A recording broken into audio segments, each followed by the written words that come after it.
और शुरुआत में जैसे डॉक्टर वली ने कहा कि देखिए अब ये जो मौसम आ रहा है उसमें आंखों का खास करके ख्याल रखना होगा, क्योंकि इस दौरान जो है आपको सबसे ज्यादा परेशानी आंखों को लेकर होगी, क्योंकि आंखों में एलर्जी होना, जलन होना, उसके अलावा जो आंखें लाल हो जाती हैं, उस तरीके के वायरस अटैक भी होते हैं इस दौरान।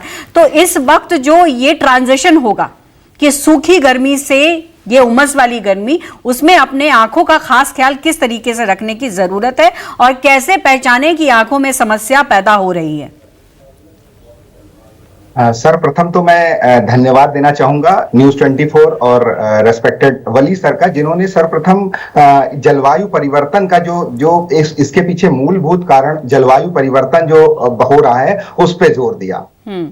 नेत्रों की रक्षा के लिए जो इतनी अधिक गर्मी है, इतनी ज्यादा गर्मी है, उसमें जब हम बाहर निकलते हैं तो जैसा कि सर ने बताया कि हमें डिहाइड्रेशन का खतरा है, तो ये डिहाइड्रेशन का खतरा सिर्फ शरीर को नहीं है, डिहाइड्रेशन का खतरा आंखों को भी है, क्योंकि आंखों में भी पानी होता है, उसकी एक लेयर, टीयर फिल्म की लेयर होती है, और जब हम बाहर गर्मी में जाते हैं तो वो टीयर फिल्म की लेयर भी इस गर्मी से प्रभावित होती है। तो उसके सूख जाने के कारण आंखों में विभिन्न प्रकार के रोग होने की संभावनाएं उत्पन्न होती हैं।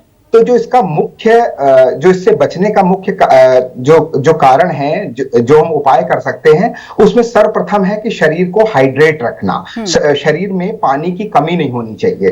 तो शरीर को में पानी की कमी से बचने के लिए जो मुख्य रूप से बताया गया है वो है कि जैसे कि मधुर, शीत और द्रव आहार। मधुर, शीत और द्रव आहार का मतलब है कि कुछ स्वीट, जैसे कि जूसेस हैं, जैसे कि नारियल का जूस है, नारियल पानी है, या फिर विभिन्न फलों के आजकल जूसेस हैं, वो सब हम लेकर के भी अपने शरीर को बचा सकते हैं। इसके अलावा जब बाहर निकलते हैं तो मैडम जो अल्ट्रावायलेट किरणें हैं सूर्य की, वो हमारी आंखों के लिए इस समय विशेष रूप से खतरा होती हैं। तो उनसे बचने के लिए धूप का चश्मा लगाना, गॉगल्स, और वो भी विशेष रूप से जिनमें अल्ट्रावायलेट प्रोटेक्शन वाले जो चश्मे आते हैं, उनका सेवन करना, उनको यूज करना ज्यादा इफेक्टिव है।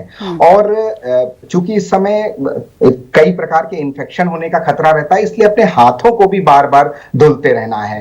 आंखों में कई लोग जब बाहर जाते हैं तो ठंडे पानी के बहुत से छींटे मार करके बाहर निकलते हैं, तो उससे कहीं ना कहीं आंखों की जो प्रोटेक्टिव लेयर है उसमें नुकसान होने की संभावना रहती है। तो अगर हमें पानी के छींटे मारने हैं तो वो हम जब बाहर से कहीं घर आते हैं तो घर में आकर के इस तरह से कर सकते हैं, क्योंकि घर का एटमॉस्फेयर, घर का जो माहौल है वो रिलेटिवली सेफ रहता है। इसके अतिरिक्त आंखों को इस समय जो एसी का हम लोग यूज करते हैं, तो मैडम एसी का भी डायरेक्ट हवा जो है उससे हमें अपने आप को बचना चाहिए, क्योंकि एसी की डायरेक्ट हवा भी आंखों के लिए नुकसान करती है। क्योंकि कहीं ना कहीं अगर मैं सही हूं डॉक्टर तो बताएं कि एसी की जो हवा होती है वो शरीर को शुष्क बना देती है, यानी ड्राई करती है, और ड्राइनेस की वजह से ही कई तरह की समस्या और ज्यादा पैदा हो जाती है।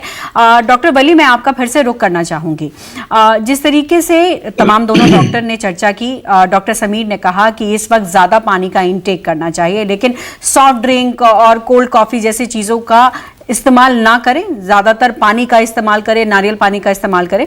ऐसे में कई बार जो अंडरलाइंग डिजीज है उनको मॉनिटर करने, मैं एक छोटा सा सवाल आपसे करना चाहूंगी डॉक्टर अंकुर, क्योंकि अब हम ट्रांजिशन वाले मौसम में हैं और अब मानसून आते ही बारिश शुरू हो जाएगी, कंजक्टिवाइटिस का खतरा इस दौरान काफी ज्यादा बढ़ जाता है। ऐसे में पेशेंट्स किस तरीके से ख्याल रखें?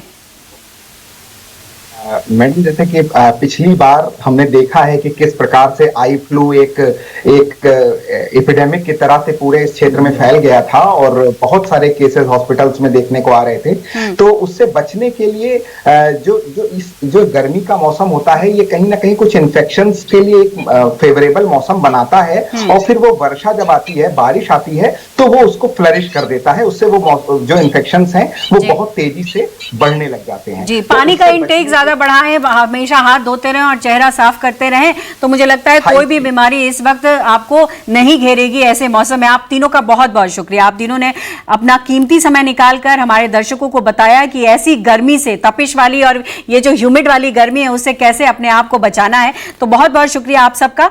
आपने हमारे एक्सपर्ट को सुना कि कैसे भीषण गर्मी में हीट स्ट्रोक, फूड पॉइजनिंग जैसी समस्याओं से जो है छुटकारा पाया जा सकता है, कैसे बचा जा सकता है। छोटी छोटी लापरवाही से से हम बड़ी समस्याओं को दावत दे देते हैं। अगर समस्या बड़ी लगती है तो फौरन डॉक्टर से संपर्क करें।